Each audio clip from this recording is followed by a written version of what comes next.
Welcome to the Law School Insider, where we have conversations with students, lawyers, and employers. Succeeding in law school is something that you must prepare for, not only before you begin, but throughout your law school journey, and that's what this podcast is all about. I am your host, Dr. Christopher Lewis, and I will draw from my over 20 years of experience in the college admission field, as well as bring forth the experiences of others as we delve deeper into the issues. Hey everyone, this is Dr. Christopher Lewis, host of the Law School Insider, and I'm so excited to be able to have you back again this week. This week, we are doing something a little bit different. We are going to be, again, bringing you a panel presentation that was first presented at Western Michigan University Cooley Law School. Now, this panel presentation was entitled Social Media, the Ethics of Fake News, and had a number of amazing guests. Don LeDuc, the president, dean, and professor of Western Michigan University, gave some welcoming remarks at the beginning. And then the panel included Martha Moore, who was a professor and auxiliary dean at Western Michigan University Cooley Law School, Emily Lawler, who is a Capitol reporter with MLive, and John Lindstrom, who is a publisher of Gongwer News Service, and the panel was moderated by Megan Holland, who's a senior policy advisor with the Michigan Veterans Affairs Agency. The panel presentation was sponsored by the Michigan Capitol Chapter, American Society for Public Administration, and Western Michigan University Cooley Law School. Now, these presentations are amazing inside looks to what happens when you attend law school. You're going to get amazing guests coming in to talk about not only the legal ramifications of different issues, but also to talk about a lot of other things that are going to lead toward your success in your law school journey and in your career. So with all of that being said, I hope that you enjoy this presentation of Social Media, the Ethics of Fake News. Thanks for coming tonight to Social Media, the Ethics of Fake News. I'm Chad Rogers. I'm the current president of the MICAP board. And if you don't know what MICAP is, we're the Michigan Capital Area chapter of the American Society for Public Administration. And we've been around since 1951. And we've been holding events like this since then that help us to have dialogues around important issues that relate to public service and public administration. So I want to thank our hosts from Western Michigan Cooley Law School. And Don LeDuc is going to come up here and give some welcoming remarks.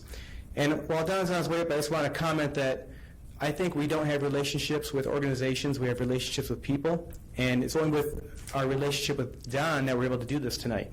So please take time to network and mingle and hit our sign-in sheet before you leave. Thanks.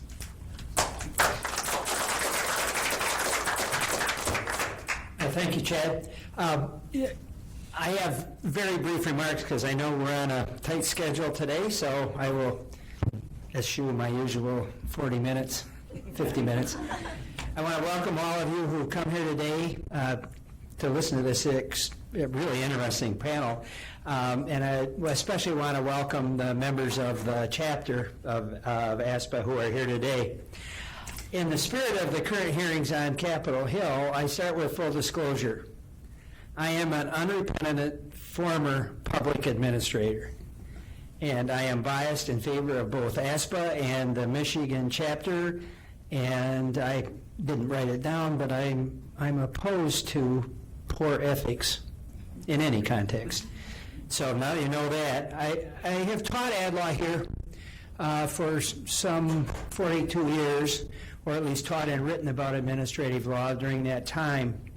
And we really share a common background or a common focus with ASPA and public administrators here in the Capitol, but around the country as well. Law schools naturally focus on the law side of public administration, and the organization that is here today focuses more on the policy side. And these two things overlap, but it's important that we keep them separate because we have fairly well-defined parameters for the law side, given our Constitution and the fact that there are innumerable statutes and regulations that are implementing of the Constitution, where the public administration side is more dominated by public policy and by the political system, which, as we have seen perhaps in recent years and more so even lately, there aren't as many restrictions on what might happen in the name of public administration in our society. Our country's embroiled in the greatest test of its government structure and methods since the Civil War. There's probably never been a more interesting time to be a law student. There's probably never been a more interesting time to be someone involved in public administration than right now, and certainly not in the 50 years nearly that I've been involved in either government service or administration of the law. While I can't see George Washington doing much texting, can anyone doubt that Ben Franklin would be able to resist tweeting or Facebooking, or that the founders of our country would be engaged in a discussion much like the one you're going to hear this afternoon, looking into the propriety of the way information is presented in the public forum? Does anyone here have doubts that King George and his advisors would have resisted using social media to spread fake news about the colonials? I don't think so. I look forward to what the panel has to say about ethical perspectives today, even if we can't know what our forebears would have thought about it. So congratulations to the organization for putting this panel together, and I look forward to hearing what all of you have to say. Thanks, Don, for those great remarks. So we're going to get right to the panel. Our moderator is Megan Holland, and Megan is with the Michigan Veterans Affairs Agency and formerly worked in media. And she's going to come up and moderate the panel and introduce our panelists. Well, I love what President LeDuc just said, because, and especially since he says it's a fascinating time to be in law school and a public administrator, and let me tell you, it's a fascinating time to be a journalist. So, and there are two journalists on our panel who can relate what they're experiencing right now. And I'm realizing, of course, the short person is behind the podium, and nobody behind the screen can see me. So if you all want to move, that's fine.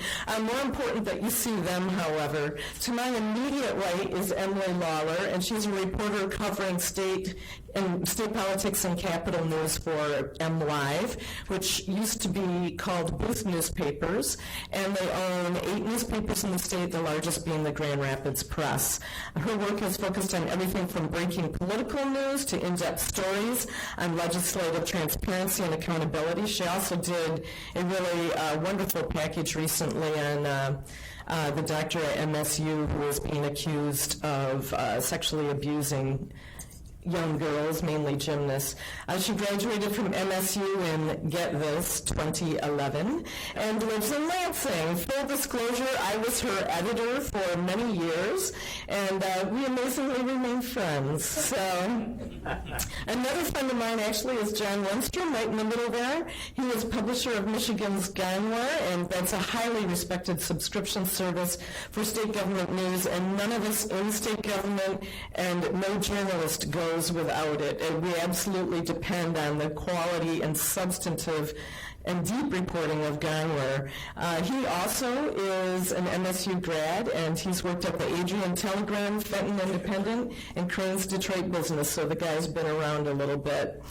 And then on the very end is Professor Martha Denning-Moore, who I just met this evening. We aren't friends yet, but we're getting there. And she's an auxiliary dean at Western Michigan. I want to make sure I get this right. It's Western Michigan University Cooley Law School, correct? It is a long name. You need to come up with an acronym somehow. So she previously was a partner and shareholder in a Southfield law firm where she concentrated on legal ethics, attorney disciplinary and legal malpractice defense, and criminal defense in juvenile and district courts. In addition to work with other law firms and a stint as an assistant district attorney, Professor Moore has served as staff counsel for the Michigan Attorney Grievance Commission. So she's all about ethics. And she's going to actually kick off our discussion tonight and talk a little bit about the ethics of fake news. So Professor Moore, the microphone is yours. If you want to come up here or stay there, whichever. Thank you. Sure. Good evening. Thank you for coming. So I want to talk briefly about the truth, how truth matters. And I think Charles Dickens said it best when he said, this is the best of times, this is the worst of times. This is the age of wisdom, it is the age of foolishness. The season of light, the season of darkness, the spring of hope, the winter of despair. We have everything before us, we have nothing before us. These are the best of times in this information age where inquiring minds want to know everything right now. Real-time news as it is happening. Information is readily available and instantly available. So these are the best of times. But these are also the worst of times because information is instantly available, but a lot of it is untrue. We no longer have to wait until the evening news or the newspaper to get information. We get it instantly as it happens. Twitter, Snapchat, Facebook, and there is no filter. It used to be in the 1800s when I was reading the newspapers that the information was vetted through a third party before it was disseminated. We don't have that anymore, okay? And so as information consumers, we have somewhat become passive, sometimes lazy, accepting of what we hear and see. After all, if it's in print, we can see it, it must be true, right? And so this has led to what we call fake news. And even that term fake news is troubling because somehow it dresses up this news and legitimizes it. It's not really news at all. Sometimes it's merely opinion. Sometimes it's intentionally false, made up, fabricated. Let's be frank, lies, misrepresentations, alternative facts. This is not a good path because it leads to distrust, as we already see in our country, because we're left to wonder what's true and what's untrue. And it also hampers progress because we spend a lot of time just listening to the news this morning, the talk shows. We're spending a lot of time talking about credibility when we really should be spending that time talking about the issues. And so this is really about, truth is about accountability. Fake news means that people are not held accountable for the actual truth of their actions. This topic is very timely because we ought to hold people accountable for the truth, whatever that is. So then what that means is we can no longer be passive consumers of information.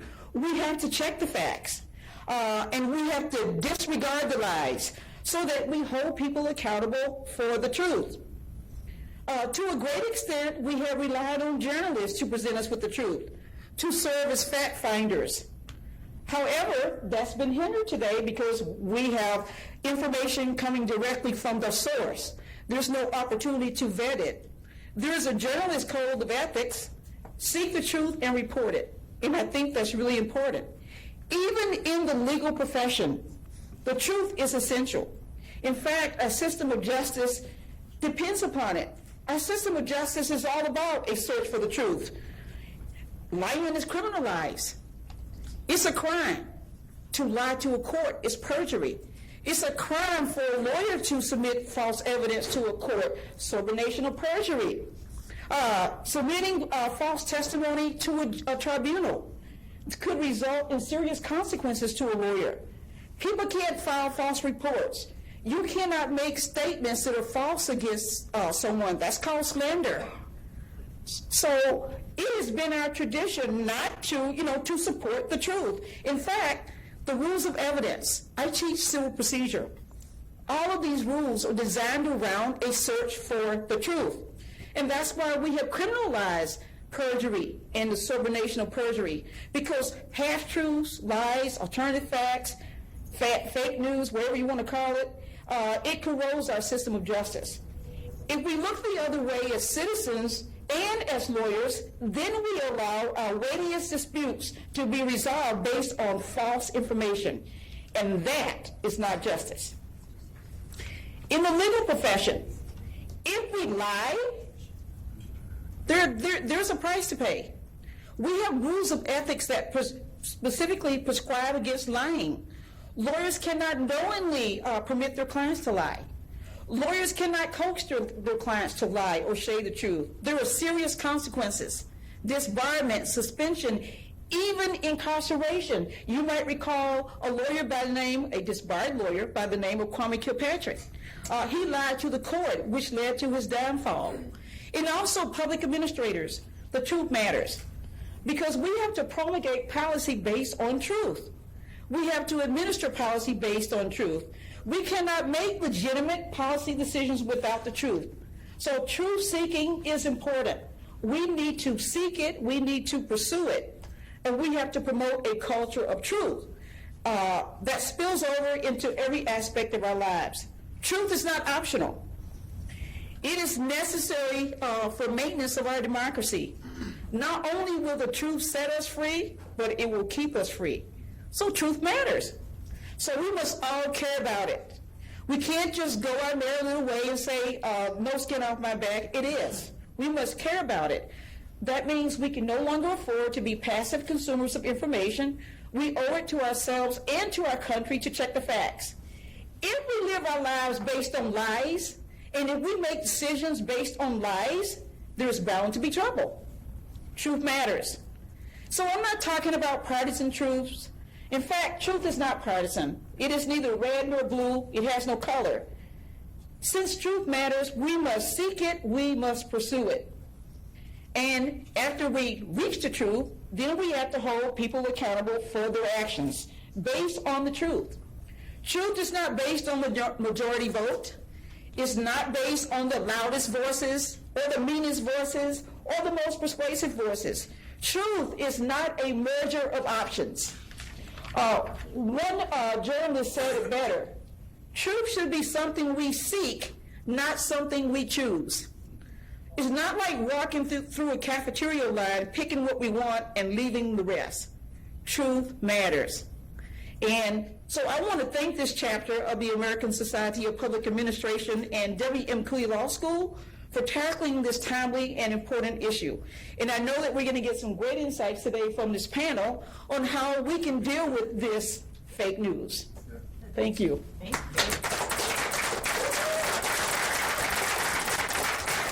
I love your passion, and I think that any truth seeker probably has had many moments of anger in the past several months when we've seen on Facebook or Twitter or wherever you get your news. And I also appreciate that you don't like the phrase fake news, because if it's news, it's not fake. News is supposed to be about the truth. However, for this evening's, we are going to just call it that for brevity's sake. And I wanted to throw a question to Emily and John. Professor Moore did a good job of defining what fake news is, but I really also like this definition of non-fake news, i.e. real news, and it is a willingness to retract, correct, or apologize for misstatements in a timely manner, reliance on professional ethics, and the willingness to pursue evidence or viewpoints that are counter to your own hunches. That last part's really interesting to me, because a lot of reporters, of course, we've had our biases as we've approached a story, but you always have to stop yourself and go, hold it, is there another side to this story? How do you react to that, and what would you add to that, Emily? Yeah, I would say that, I don't know if this is this on? Is it on? Can you hear, Emily? Well, in any case, I can speak loudly. But yeah, I would say that that's all good points. You know, when you talk about that last bit, going against your own gut feeling, you know, sometimes you have to do it. I think the best journalism that's produced starts with an open-ended question and looks for an honest answer. If you're starting with the answer, you're going about it the wrong way, and that's how I try to approach a lot of my reporting. And we're going to see if we can make sure Emily's microphone is working here. There we go. Great. John, do you have anything to add to that? One of them. Hello. There we are. Well, from the standpoint of a practicing journalist, there's an old saying, an old phrase. Probably first became popular at City News Bureau in Chicago, and it goes quite simply, If your mother says she loves you, check it out. And that's the essence of what we are supposed to do as an industry. But in many respects, that's really more what we should do as citizens of a free republic, as frankly as adults. As we've been just in the little bit we've been talking, there's so many things that have come to mind. Dean LeDuc, I can assure you, fake news existed during the revolution. Fake news is not new in any sense. It is a long historical pattern. It's been used deliberately to incite people to do various things.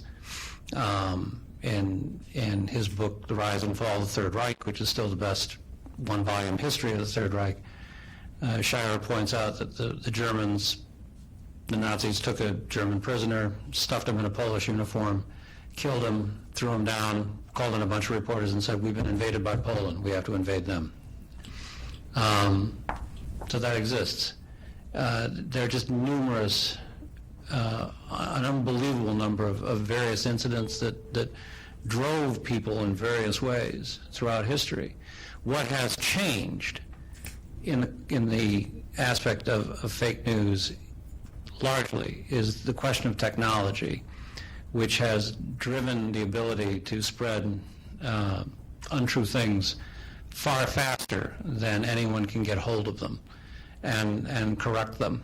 The other thing that has changed in many respects is the ability of technology to accentuate hyperpartisanship that puts you now in a frame. Brain science in the last 20 years has made some amazing discoveries, which helps explain a lot of this, a lot of what's going on. And I refer to the great media scholar Paul Simon, who in the song The Boxer said, "A man hears what he wants to hear and disregards the rest." And that is what happens. We have a set point of view. We focus on that. We would all agree that a wise person is a person who will look at contrary facts and possibly change his or her mind based on that evidence. We all know that that is what a wise person should do. None of us believe it. And frankly, it rarely happens, even among the best intended people. So from the standpoint of a practicing journalist, it is an extraordinary fight that we are in the middle of. And that's really what it is. It is a fight. And Jen, you cited a great example of how the Nazis used dirty tricks. But Emma, you were telling me about an instance that you read about. Why don't you? Yeah. One of the most enlightening articles I read right after the election and when this whole fake news term, I guess, kind of took off was in the Washington Post. They profiled some producers of fake news. They had this website. They were very transparent about how it was a profit model for them. But one of the owners of this website, which was driving, they didn't disclose their full income in the article, but it sounded like certainly more than your typical journalism income off of this website. And he manufactured a story about Hillary Clinton protesters invading Donald Trump events and attending and being paid to go protest at Donald Trump events. And he was saying, he was pretty straightforward about it in the article. It was 100% fake. He made a fake ad. He put it on Craigslist. It said, looking for people to pay to say they support Hillary to go interrupt Donald Trump events. And then he manufactured a story based off of his own fake Craigslist ad. And that was something that made it into the national rhetoric. I mean, there were stories about whether Hillary Clinton protesters were being paid to be at Donald Trump events. Donald Trump made some nods to that in speeches that I covered. So I think that was kind of an interesting example of how something had 100% false origins. And this guy wasn't even super malicious about it. He just wanted the page views and he wanted money. Well, and Professor Moore, maybe you can address that. There are probably a few motivations for spreading fake news. Money is one of them, and that's easy to do in the online world. But in your study of ethics, have you come up with other motivations for spreading fake news? Yes, people don't want to be accountable for their own actions, because if you're accused of something that's true and you can distract and just make up something else, then you're not accountable for your own actions. Money is one. Some people, we used to joke about this at the Attorney Grievance Commission, but it's not really funny, that some people just have an extra, dishonest chromosome. They're just prone to lie. Greed, not wanting to be accountable for your own actions. And some of it is political. You want to advance your own causes. There was also an instance in February where a video surfaced on Facebook of a woman cyclist, and she was responding to catcalls from men in a van by chasing after them, and this was a video that showed her pulling off a side mirror on the video, and this was reported on by news outlets like the Mirror and the Huffington Post as fact, and others were going, we don't know if this video is real, and nobody could verify its authenticity. And so there was a bit of a mini uproar in the journalism world because there were reasons to suspect the video, that it was a hoax, and yet not a single publication on record, at least that ran it, has responded to any question about whether they tried to independently verify it. And the upshot was when legitimate media, and I don't know if you consider Huffington Post legitimate or not, but they're kind of in that realm now, when they don't try to independently verify some of those third-party videos and all sorts of stories, when they don't try to independently verify it, it hurts media's credibility. Do you feel like MLive's credibility has been hurt? And Jen, we'll get to you on Gangler. So there's always been good journalism and bad journalism, right? You may read a story that you don't like or something that's not well reported. That doesn't mean necessarily that it's fake, but I think that kind of journalism has always hurt the industry's credibility. Something that exists now that didn't exist 15 or 20 years ago is called aggregation.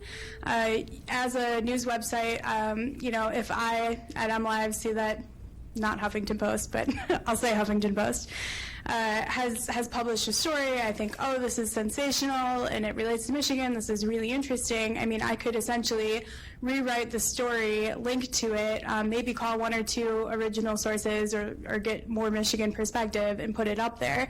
And I think that it creates an echo chamber where if one publication goes with something, every publication is assuming that publication has done their due diligence, and that's not always true, unfortunately.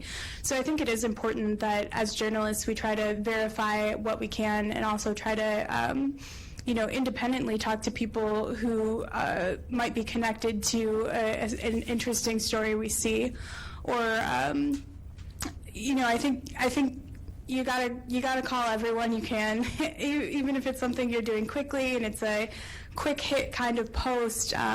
Your readers deserve the best information and the truest information that you can find in that moment. There are a number of different points to the question. Let me just say, first of all, in our publication, if we can't confirm it, we don't print it. And I can assure you that has driven us absolutely insane at times, because we've gotten tips that sound right, seem to follow logically, and sometimes we've been beat, which kills us when it happens. But we will not, unless we can confirm it, we're not putting it up, and it will drive us insane. There were times, God, I forget when she died, but when Martha Griffiths died, I got a tip that she had died. And much as I might on occasion like to kill people off in print, that just didn't seem right. I mean, she was obviously a very important person, and it took me an hour before I was able to finally get hold of a person who could confirm it, before we could run an update. But it was just, you had to do that. You have to do that, and that is what we drill into. And so we have been fortunate in many respects to have been spared some of the stuff that goes on. One of the problems that technology has exacerbated, not just the issue of fake news and how fast it goes, is what it's done to my industry. And the reason why newspapers have suffered so terribly has to do, in fact, with Craigslist, because the foundation of newspaper revenue is classified advertising. And when somebody figured out you could do a classified ad for free, guess what happened to that? We have seen in the last several years total employment of journalists drop by about a third across the country. And the Lansing State Journal, my wife is here, she used to be a reporter and editor at the State Journal, in the 1990s had, 50, 60 people in the newsroom? Now it's maybe 20, 25 at most. And I would suspect state government, Capital Press Corps have dropped even more. When I started back, when we still used quill pens, on average there were 40 to 45 people a week covering the Capitol. Now it's maybe 15, if that. When the governor held a State of the State, I forget if it was Governor Blanchard or Governor Milliken, but there must have been 40 cameras lined up in front. I mean, back when they were all still film as opposed to videotape, and so there were just tripods everywhere in the House chambers. Now, you're lucky if anyone even mentions the State of the State in an evening newscast. So that creates a massive problem in terms of trying to verify stuff, because the other issue that you run into is, as has been pointed out, people want stuff now. Nobody wants to wait. Everyone can pick up their phone and they can see a tweet or somebody texts something or whatever. And before technology went amok, to a certain degree, journalists were the gatekeepers.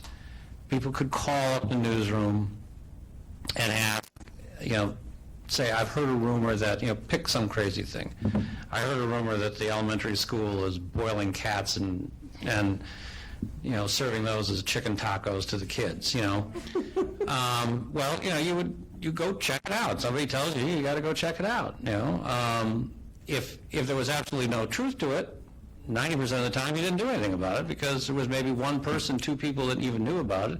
If enough people were concerned about it and raised about it, then you would actually do a story. But in those days, you were pretty much limited to how fast your fingers could dial a phone and how fast the post office could deliver how many thousands of postcards you might want to handwrite with your rumor to spread something. Now, you hit a button, it's gone around the universe 15 times before anyone can even say boo about it. John, you raise an interesting point. You talk about the cat story. If it's not true, you just didn't write it. Well, Lynn Shear, who's a former CBS News reporter, had an essay today that I think I got from Miss Cindy over there via email, and she makes the point that, come on, Washington Press Corps, if the president and his administration lies, you shouldn't be printing it. And in fact, you're kind of feeding a frenzy by not only printing it the first time, but once it's debunked, as it appears the wiretapping has been debunked, you come right back at it and just give it a new life. Is it realistic that the Washington Press Corps, it would almost be collusion, I think, if they all got together and said, we aren't going to print it if it's not true. In such a competitive news world, I just don't even think it's realistic. But what are your opinions? Well, let me just jump in to say that no. I mean, I read the essay, and it's an interesting essay, and the problem with it is absolutely impractical, and that raises yet a third aspect of technology. A.J. Liebling, famous press critic, once said, the press is free to those who own it. Folks, where is it? Here's your press. You own it. Everyone owns the press now. Everyone can publish. Everyone can send it out. If all the guys in the White House press room, and I've been in the White House press room, it's not that impressive, trust me, want to not cover something, do you think they give a damn? They can get to whoever they want to by tweeting. I believe the president knows what that is. By putting it on the White House website, by getting sympathetic followers to do the same thing. So you can't ignore it. You can't not print it. You can't not report on it. And I think that there's this new kind of tipping point that social media has brought on, where sometimes, the boiled cat thing, if I wouldn't have reported on it, in the 80s or 90s or before Twitter anyway, that's fine. That's where it would have ended. But if it gets to be this rumor boiling under the surface now, or like they're talking about it at PTA meetings, everyone's tweeting about it, it's on Facebook all of a sudden, you've got kids boycotting cat tacos in the lunchroom. It almost gets to a point where you have to ethically address that with your readers, especially if you're covering a local community and this has become sort of a community issue. You have to write the story that says, this isn't true. We went in, we investigated, they showed us the lunch meat, and it's not cats. Professor Moore, you're a teacher. How can we educate people in how to assess and use different sources of news? You made the point, it really is your civic duty to, in my mind, not spread falsehoods and do your due diligence. But do you teach that in any of your classes, or is Cooler Law School addressing that in any way? Well, I do teach the ethics course. I think we have. Can everybody hear her okay? We have a responsibility not just to be passive consumers of information. So now we have to check it out. We have to check out the source, who wrote it, has it been vetted, where is the evidence? That's what we're trained to do as lawyers, to look at the evidence and not just somebody's word about it. That's what we have to do. We have to look at the evidence, check out the sources, vet it. It's really interesting. A journalism group did a study on what is trusted more by social media users. And what they found out, that people who consume news through social media, they trust the sharer more than the producer of the content.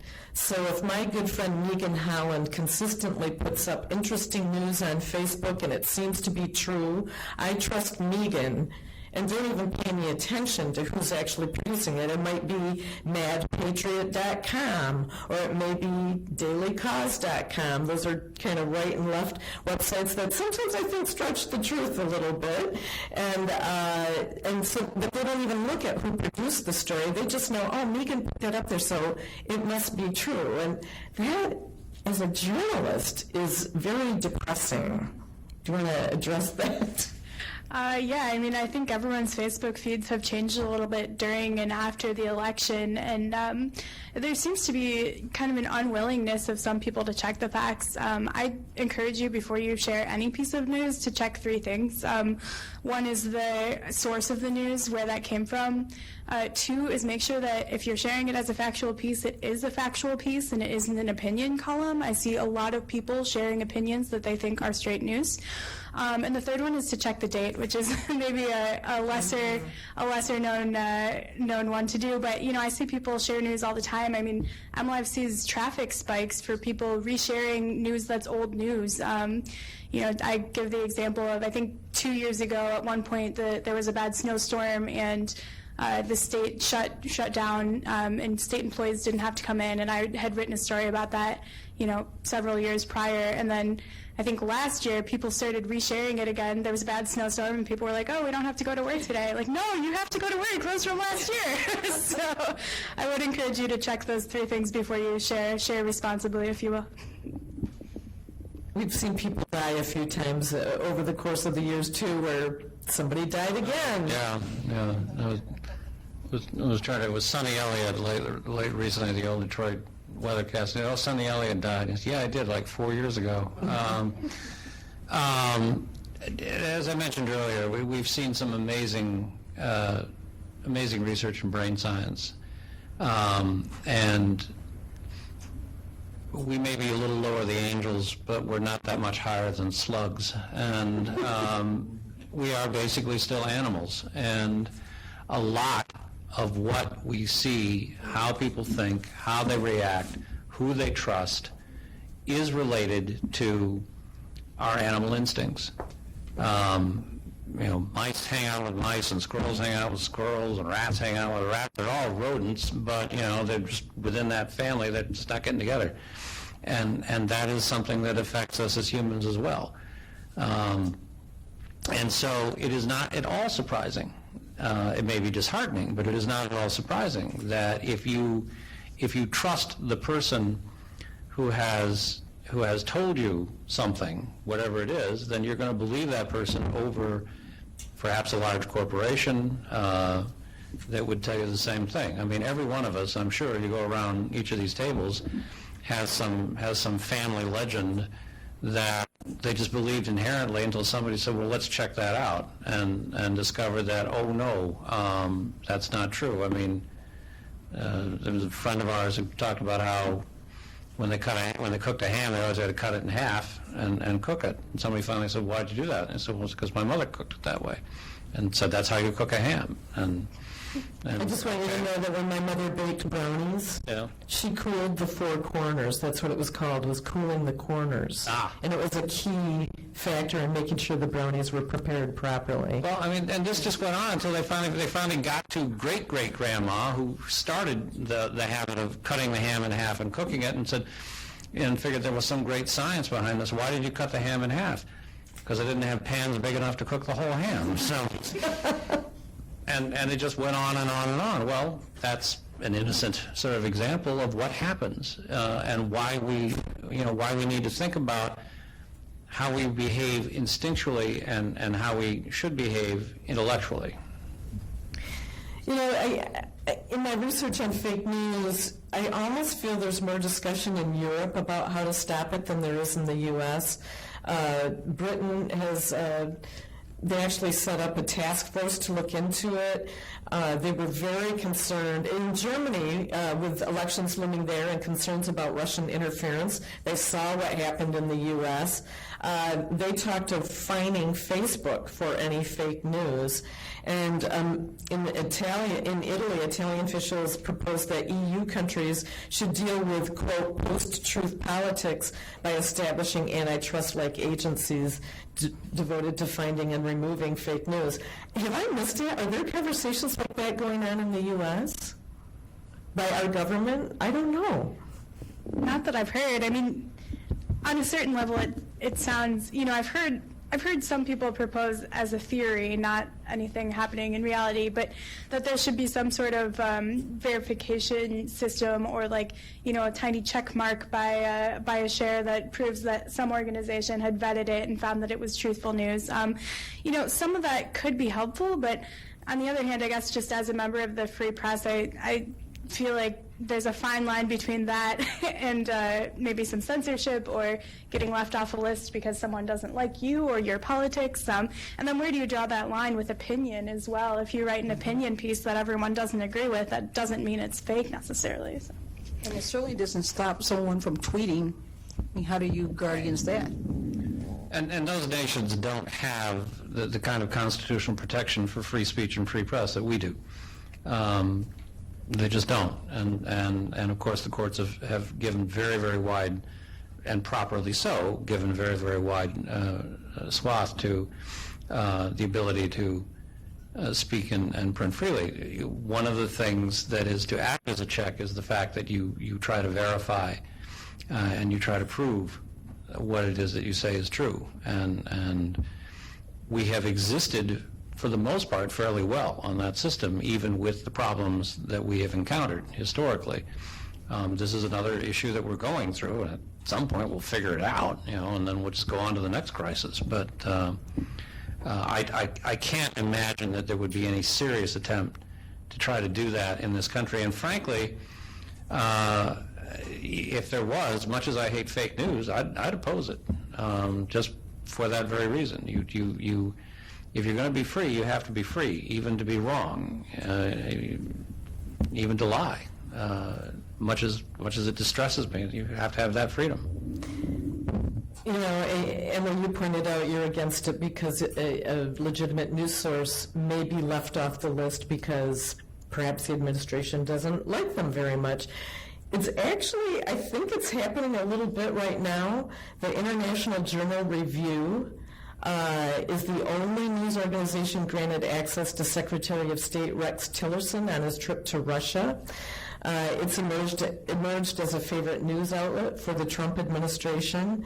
However, they were linked to their publisher put up a story suggesting a link between Obama's trip to Hawaii and a judge's ruling there on Trump's revised immigration order. Everybody knows the judge out of Hawaii was the one who cracked down on the latest immigration order. So there's some selectivity going on already in this weird atmosphere that we're in. Yeah, I mean, on one hand, it's kind of expected. I covered the campaign here in Michigan. I covered the primary and then was one of two people covering the general election for MLive. I work for the largest news organization in the state, and I was denied access by the Trump campaign on one or two occasions, and my colleague that was co-covering this with me on more occasions. And, you know, I think that they selectively were picking who they let in Michigan, so I don't see why they wouldn't do that nationally. So, you know, it's unfortunate. On the other hand, I wonder if in the long run it's to their advantage or not. You know, for instance, I covered an event in Detroit that I couldn't get into that Trump was speaking at. I was outside with the protesters the whole time telling me how much they hated Trump, and I was in the middle of Detroit where it was very hard to find a Trump supporter. My story did not look great for the Trump administration. So I think that it was, or at that time campaign, I'm sorry, but you know, I kind of question long term whether that lack of access or trying to control access to that extent is really beneficial to governing. In politics, politicians have always had favorite reporters, and I mean, you know, by and large, politicians don't like reporters. Big deal. I mean, it's not like we're going to go home and weep bitter tears on our pillow because somebody doesn't like us. At the same time, they can't live without us. Now, technology has changed that to a certain degree. I mean, the IJR is a joke. Western Journalism Review is another one, is a joke. But they're very popular among the right wing. And you know, I wouldn't be surprised to see this continue. I mean, Richard Nixon certainly didn't like a lot of reporters. Every president has reporters they like and reporters they don't, and they dislike more of them than they like reporters. So I think Emily is absolutely correct. This goes only so far until people start saying, wait a minute, you know, what about this? And we have very quickly started to see a wait a minute, what about this mood hit the country. And it'll be very interesting to see what comes of that. But, you know, you want to stick one reporter on the plane, okay, fine. There's another plane behind it that's got all the rest of the reporters. And the stories will still get out. It might take a little longer. You know, the latest form of possibly fake news is happening on Twitter, and I confess I jumped in feet first when, in the wake of President Trump's election, these rogue Twitter accounts started up. You know, the rogue POTUS staff Twitter account and the alt, you name it, department, alt DOJ, alt NOAA, alt this, alt that. And I started following all of them, wondering, are these really alternative accounts out of all the federal departments? Is the rogue POTUS staff person really in the White House? And, you know, the tweets were fun and interesting. And even Mark Cuban of Shark Tank tweeted out, I have reason to believe that, you know, White House staffer is actually inside the White House. And after reading a lot of the tweets, I have reason to believe maybe they aren't. But it's really been a confusing phenomenon on Twitter. Any thoughts on that? All three of you, if you want to answer. And you have to be obviously a pretty hardcore Twitter user to be interested in this. Yeah, I would say that, you know, you saw Twitter pretty early on try to create their own verification system, right? So if you're a famous person on Twitter, you know, if I'm Halle Berry. I don't know, is that a contemporary example? But you get a little check mark by your name. They verify that it's really you, so that, you know, Emily Lawler isn't posing as Halle Berry and tweeting out things that she wouldn't want associated with her image. I have a check mark to prove that I'm a real reporter, I guess. But, you know, it's kind of interesting that, you know, they have done that to some extent to try to legitimize certain sources and certain people you can trust that are actually representing themselves on the issue. But, yeah, as far as the rogue accounts, I mean, you know, every time they would shut one of those down, I assume another one would pop up, right? So, you know, I think they have taken steps to try to legitimize Twitter as a news source. Well, the Palmer Report, which is another news source that it's pretty left-leaning, and I don't know if I can trust everything on it, said that they think it could be a janitor in the White House. Who knows? Anyways, we're into our last half hour. Time to open it up for questions. Do we have any questions out there? Right over here. I've found it interesting in following the news, say, since the 1960s, that certain of the major news outlets have seemed to me to become more closely assigned with either ideology on the left or the right, or one party, the Republicans or the Democrats. And, you know, I could say the New York Times seems more to the left, Wall Street Journal seems more to the right. Fox maybe is over there with the Journal, and MSNBC is over here with the New York Times. So I'm wondering if you, as journalists, have seen that same sort of progression, that rather than balance news out of the major sources, there's more sort of stuff that mixes opinion with news, or maybe even news events are just a jumping off point for the nighttime, you know, cable shows and the 60 Minutes and the, you know, the special news features. And going with that, there seems to be less trust of the major media sources. So do you see that as the news outlets themselves have become more polarized or not? John, you've got some long-time knowledge here. You want to answer that? Yeah, that's a nice way of saying I'm old. You're absolutely correct. And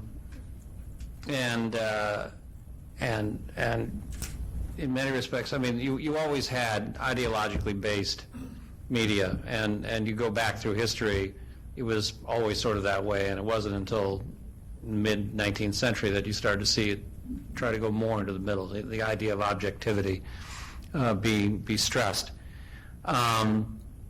Starting in the 1970s and early 80s, and it was the right wing that really, the right wing and conservatives, who maybe weren't so far to the right, that really started to push the idea of more ideologically based journalism and getting it out into the general public. I mean, one of the first and greatest examples of this was the Washington Times, which is a newspaper that was created by Reverend Sun Myung Moon, and has a very, very definite conservative right viewpoint. Then other newspapers were taken over, purchased by extremely wealthy conservative people, and given a more conservative basis. We've seen that more recently, for example, in Las Vegas with Sheldon Adelson purchasing the largest paper in Vegas. The growth of talk radio helped propel this in many respects, and those were all pretty much conservative. The liberals tried to get in on it, but one of the things that, one of the reasons why you tune on a station and they'll have one guy after another, Rush, Hannity, Levine, all the rest, is it's to their marketing advantage to make sure that your audience never leaves. And if you've been listening to Rush and you've been listening to Hannity, and all of a sudden they switch to Rachel Maddow, what the hell do you think is going to happen? Everyone's going to flip the dial. So that caused a reinforcement. And then, of course, we had Fox News was created and came up with this ridiculous fair and balanced concept, which I know this is going to be, which is technically not what we're supposed to do as journalists. I mean, we provide context, we're supposed to be objective, fair and balanced, those are weasel words, avoid them at all costs. There's another saying in journalism, you are fair when you agree with me. And that has pushed it. And what you have started to see then is when I was in training and throughout my professional career, everyone aspired to objectivity, which is difficult, but that was your goal. And now you're starting to see people say, no one can be objective. And that's happening in the industry, and you have seen some counters. MSNBC was created specifically to provide a more left counter to Fox. And so that has been happening. And in the industry,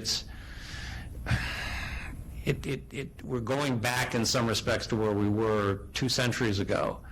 Only, of course, we can do it instantly, and you don't have printer's devils inking the plates and stuff like that. So. Well, there's been a decades-long tradition of the Detroit News being on the right and the Detroit Free Press being on the left. Detroit's lucky to still have 2 newspapers, however. So many cities have lost one of their 2 newspapers, so the readership may be getting a slanted viewpoint through their main media publication. I think as an industry, it's a mistake if we don't take this election as a little bit of a referendum on ourselves, on the media. There are things that I'd like to see change. There are things I would like to change personally. And I think that, members of the media should be doing some introspection and should be going for that objectivity. I know I've heard John was kind of outlining the argument that maybe objectivity or neutral isn't 100% the goal anymore. Maybe you acknowledge your biases and move on. I don't subscribe to that. I'm wishy-washy and undecided on nearly everything I report on. So I have the built-in ability to not take a side. But, I do think that we have to be striving for neutrality, and we have to be striving to connect with a representative cross-section of American voters, the American public, the people who are affected by the policies we're reporting on. Frankly, I think that a lot of the reporting and the polling has concentrated to the coasts when it's places like here in Michigan that matter the most. George. Well, there's nothing new under the sun. Remember Thomas Jefferson actually paid newspaper publishers to write slanderous stories about John Adams and stuff like that. I was so disappointed when I read that, my hero. But my cousin's husband, who makes Trump look like a flaming liberal, on Facebook he posted this headline from the New York Times the day after the election. I looked at it, I said, no, this can't be. And you talk about technology, it was absolutely perfect in the layout and everything. I went down to the library and I looked it up, and of course it was fake. Of course his comment, well, that's the liberal press for you. And I did write to him, the 57 people he wrote to, and said, no, this is a fake. This is what the actual headline was. Never heard back from him. But when you said with the technology, you'd look at it and say, oh my God. Yeah, there is an ability on Facebook to change headlines on articles before you share them, and I've noticed a couple people have done that to mine, and it's made me look really strange. I mean, I don't always write my own headlines as is, but when you give any Joe Schmo the ability to change the headline before their friends see it, it's rough. Well, and it's incremental. If I could just jump in and give you an example that happened to us. I mean, what you can do now is frightening in many respects. I mean, I keep waiting for somebody to launch the bomb because somebody tweeted something wrong. But some years ago, I got a phone call from the librarian of the state's maximum security prison in Marquette, and he asked me if I would send them a copy of the story that we had done about Governor Engler abolishing the parole board, and that there were going to be 15,000 prisoners immediately set free. And at first I said, okay, and I said, what? And he said, well, you did a story about Governor Engler eliminating the parole board and setting 15,000 people free. And I said, No, I didn't. And I said, well, I've got a copy of a newspaper clipping that says that you printed a story. And I said, we didn't print any story like that. He said, well, I've got a copy of it. And I said, well, can you fax that down to me so I can take a look at it? And he did. And here was this 8.5 by 11 sheet of paper, and it looked like somebody had ripped out a little squib out of the paper next to an ad. And it was beautiful. It was perfectly set up. And it was completely a lie.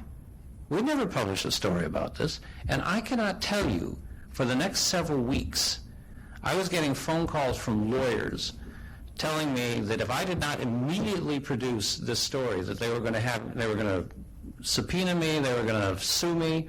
I got calls from mothers in tears begging me to tell me that their son was going to be set free.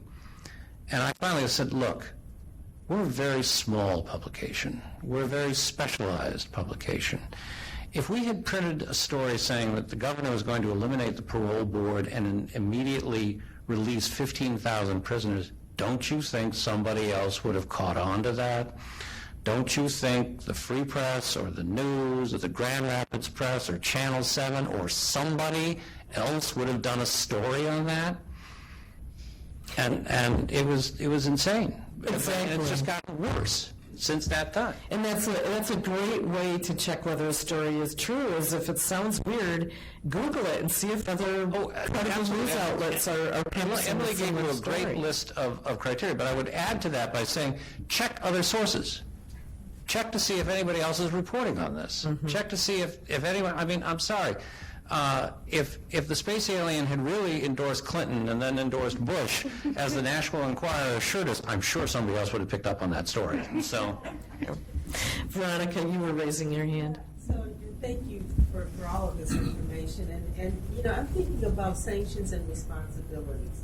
For instance, if we learned that a story was completely false, for instance, there was no wiretapping or in any way, you know, surveillance of the Trump Towers. So where's the apology? What can we expect going forward as consumers of information if there are things that are false that are proven later to be false?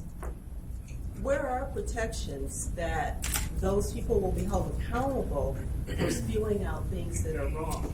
Are you talking about the source of the wrong information or the people who reported the wrong information? Yes. Well, in other words, do you want an apology from the president or all the media then? start there. Yeah. Yeah. Good luck with that. So.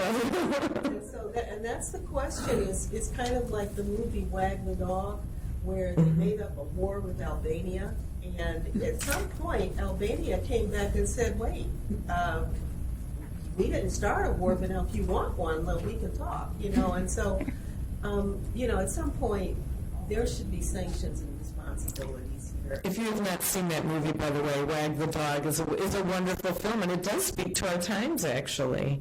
Does anybody else want to respond to Veronica's point?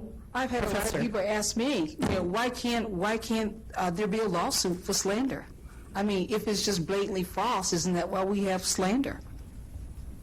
Will President Obama have to be the one who brings the... That's interesting. well, and a point that needs to be made is, do we really want an apology? I mean, are we really a self-reflective people anymore?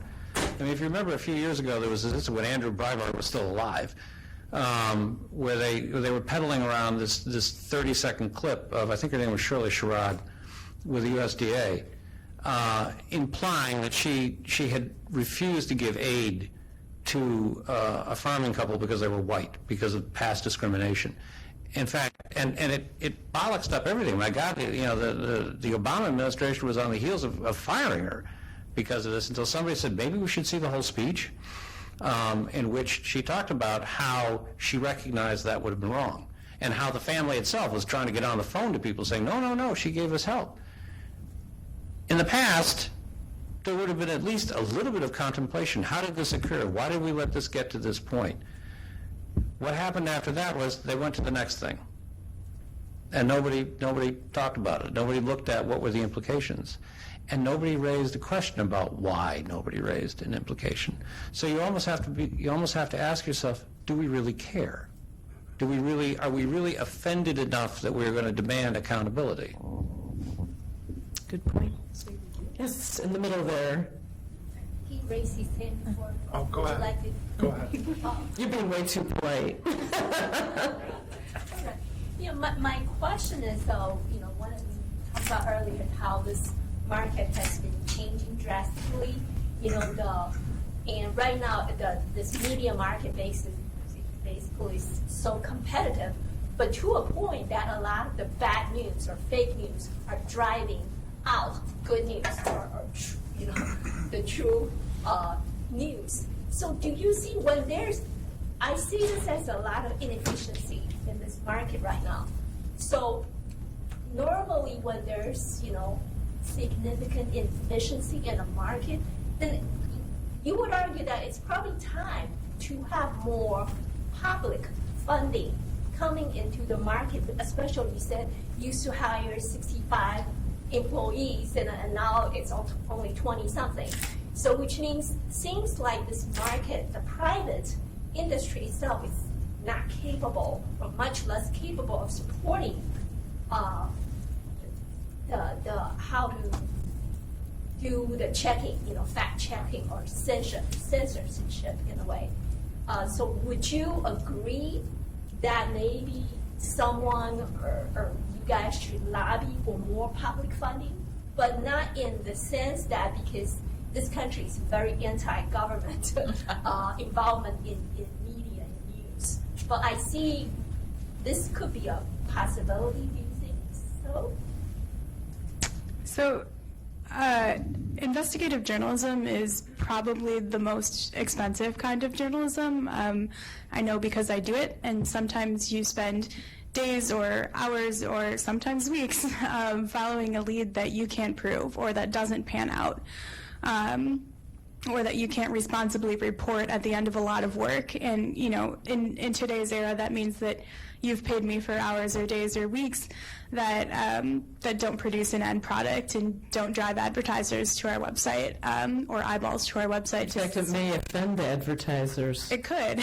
So I hadn't really given much thought to public funding, but I do think newspapers saw a little bit of a boost from private citizens wanting to contribute to good journalism.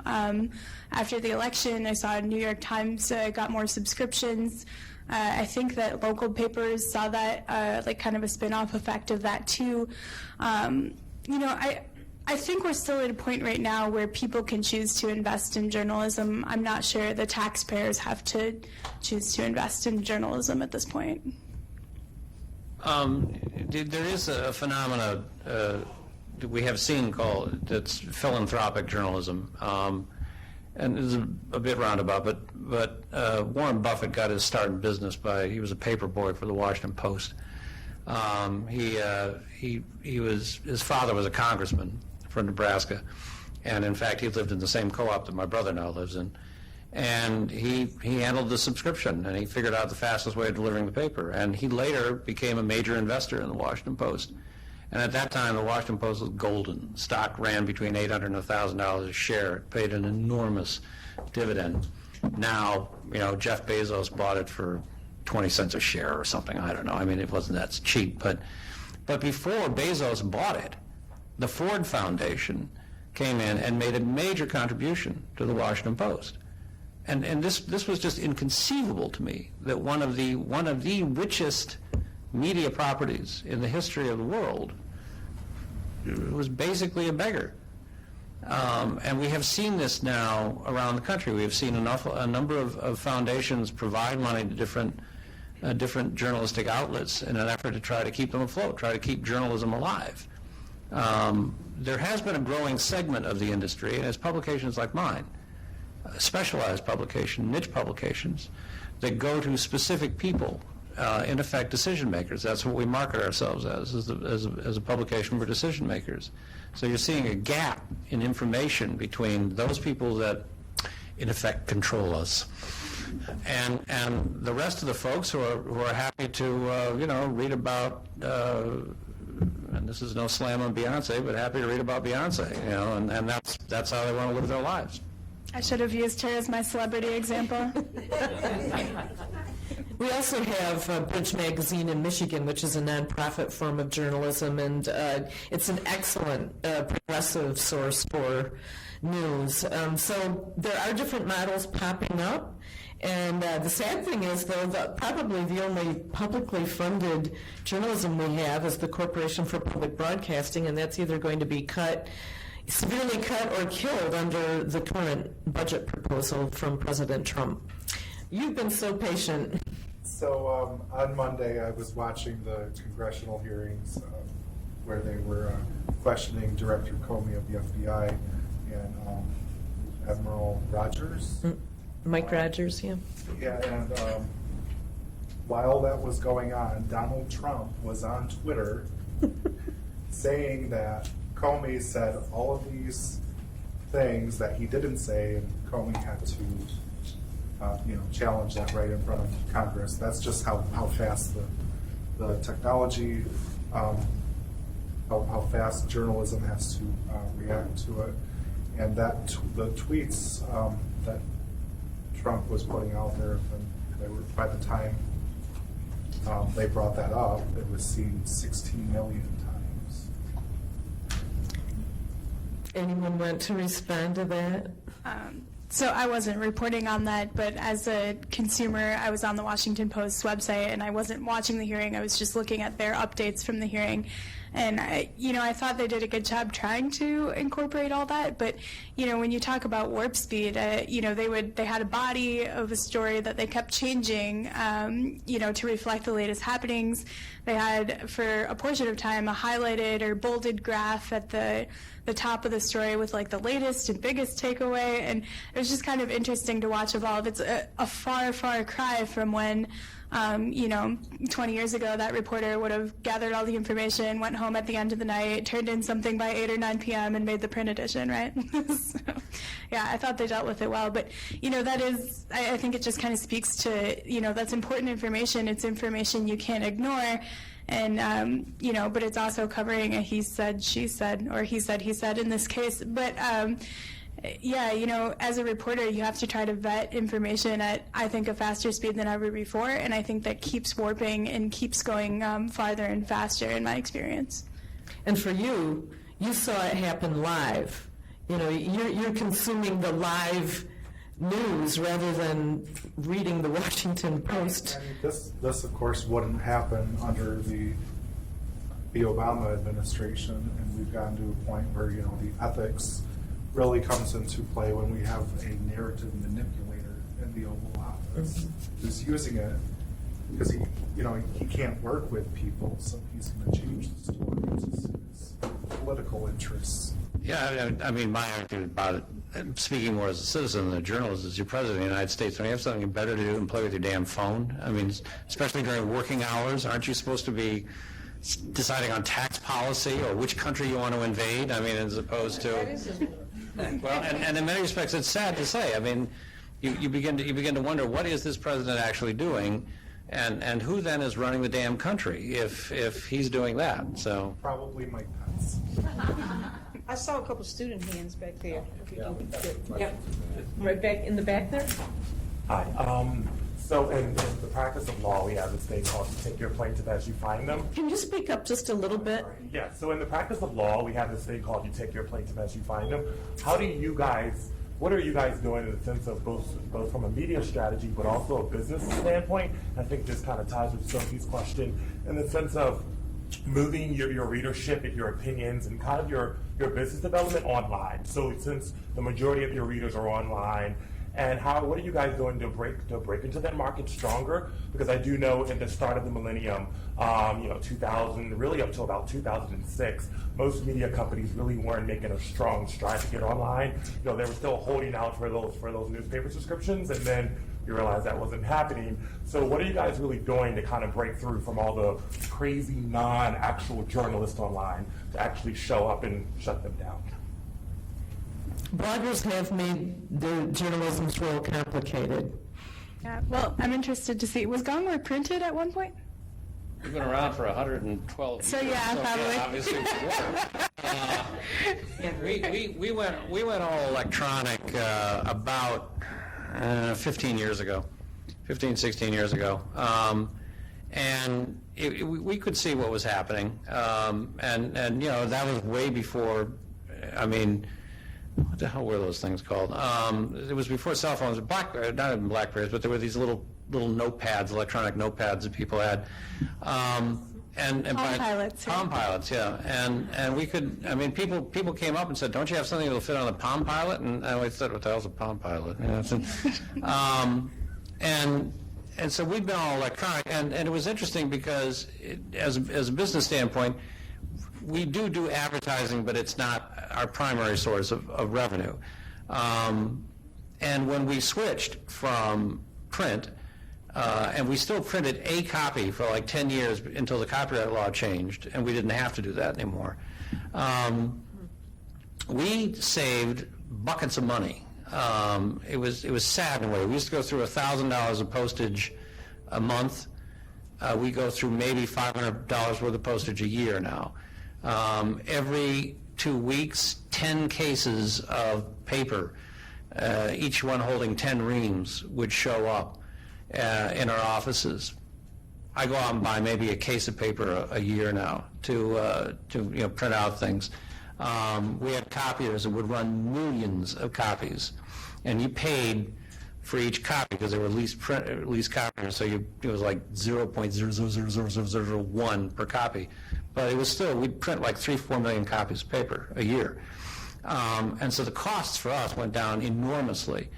But we had a whole different revenue structure than the rest of the industry. As I said, for newspapers and specialty magazines, classified advertising was anywhere from 40 to 60% of their revenue.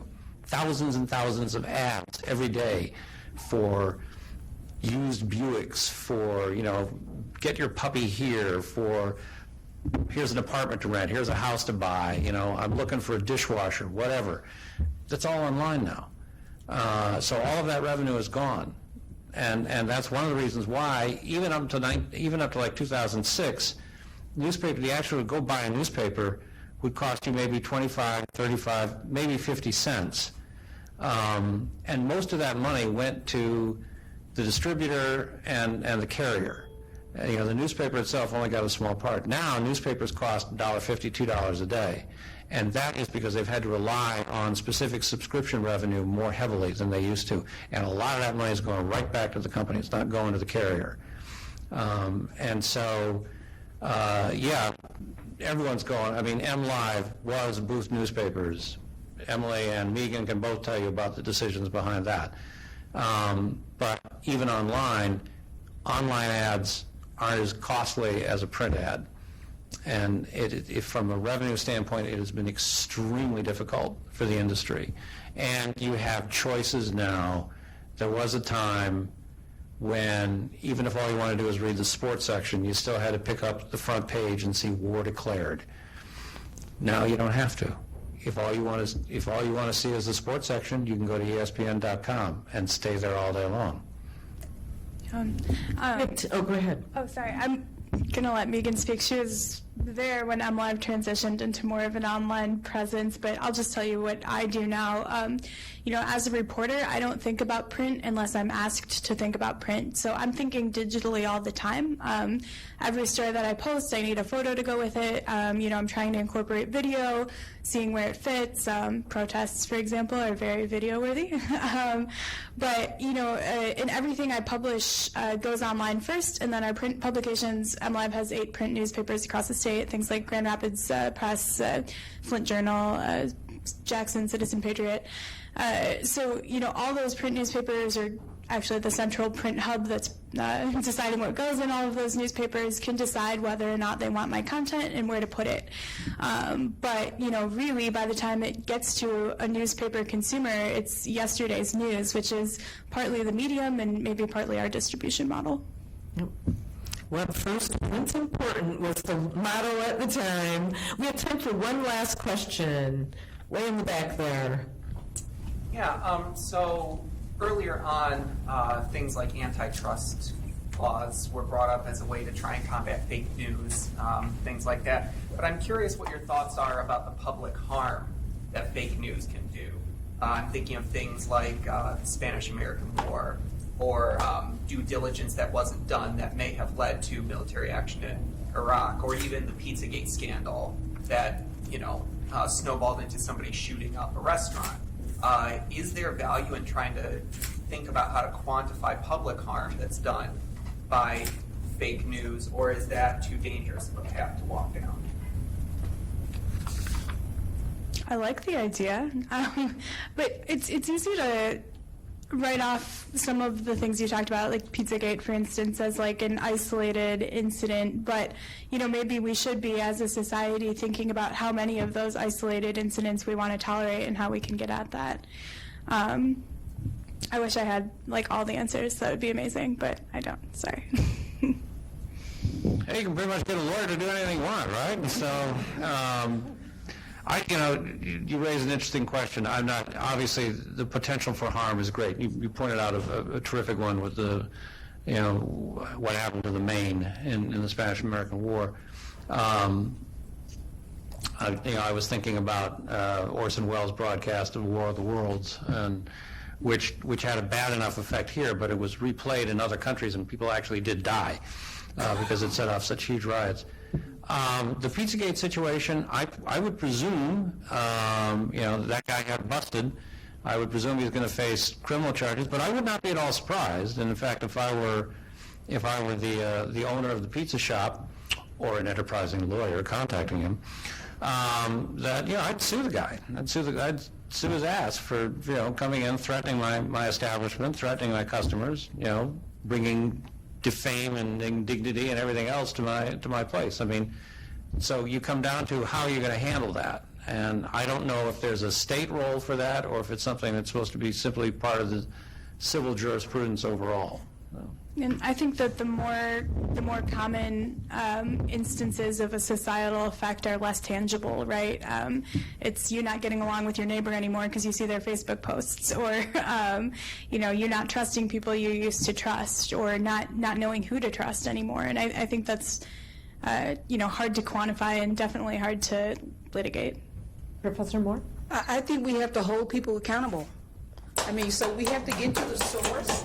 If it's not true, for example, what the president said about President Obama. If it's not true, I don't know if it's true or not. He said he was guilty of wiretapping. So there should be an investigation. Somebody should vet it, get to the facts, and if it turns out that that's untrue, there ought to be a consequence. He ought to be held accountable for that. So if we're just willing to, it's a subject of Saturday Night Live, it's funny. That's not funny. Somebody should vet it, and somebody needs to be held accountable. It's a crime for people to lie in court to make up things, so I don't understand how people can say things and just get away with it. So I think it's the responsibility of us as citizens, the Congress, to make sure people are held accountable for whatever the truth is. And that's what we have to do. If we don't hold anybody accountable, it's going to keep happening. And I think that's the perfect note to end on. So thank you, Professor Martha Moore, John Lindstrom, Emily Lawler. Thank you to the Michigan Capital Area Chapter of ASPA and Cooley Law School. This has been a very interesting discussion. Thanks for coming tonight. Well, that was another great guest this week on the Law School Insider. If you have an interest in being a guest on the show, drop me an email at lawschoolinsider@cooley.edu. And thank you all for listening today, and remember, you have the ability and right to take control of your law school's success. I hope you'll continue listening, creating a plan for success that will prepare you to achieve the dreams that you have set for yourself. Talk to you next time.